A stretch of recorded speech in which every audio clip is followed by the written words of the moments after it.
Assalamu alaikum, I'm Aisha and you're watching SAMAA News. Here are today's headlines.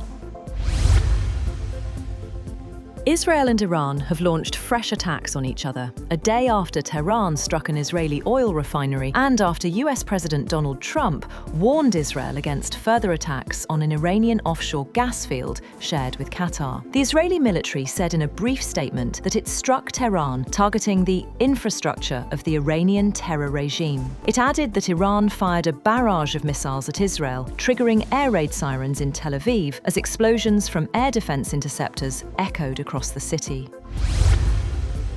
Meanwhile, a spokesman for Iran's Islamic Revolutionary Guard Corps, Mohammad Ali Naini, has been killed by US-Israeli attacks. The IRGC announcement came in a statement reported by the local media. Since Israel and the US launched joint attacks on Iran on February 28th, killing some 1,300 people, including then Supreme Leader Ali Khamenei, hostilities have escalated. Iran has retaliated with drone and missile strikes targeting Israel, Jordan, Iraq, and Gulf countries hosting US military assets. Qatar Energy's CEO and State Minister for Energy Affairs has said that Iranian attacks have knocked out 17% of Qatar's liquefied natural gas export capacity, causing an estimated $20 billion in lost annual revenue. Saad Al-Kaabi said 2 of Qatar's 14 LNG trains and one of its 2 gas-to-liquids facilities were damaged in the unprecedented strikes. The repairs will sideline 12.8 million tons per year of LNG for 3 to 5 years. He said state-owned Qatar Energy will have to declare force majeure on long-term contracts for up to 5 years for LNG supplies bound for Italy, Belgium, South Korea and China due to the 2 damaged trains.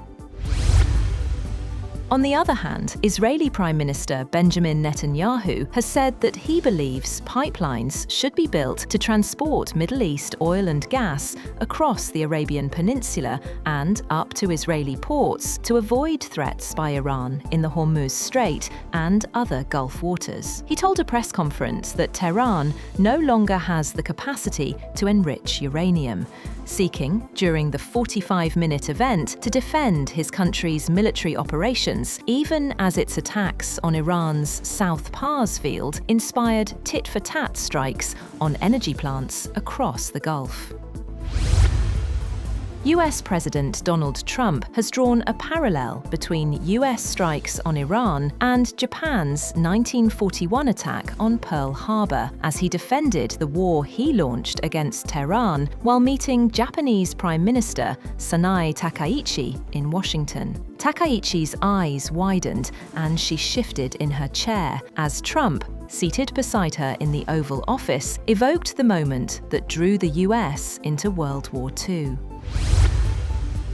Meanwhile, President Trump has warned Israel not to repeat strikes on Iranian energy infrastructure. The comments come as tit-for-tat attacks on energy sites sent oil prices sharply higher. Trump also said he does not plan to deploy additional US troops to the region.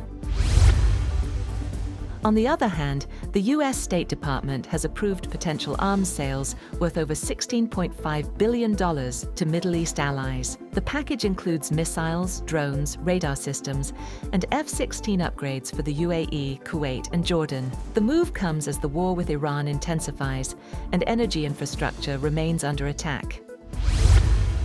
That's all for now. For more updates, visit www.samaa.tv.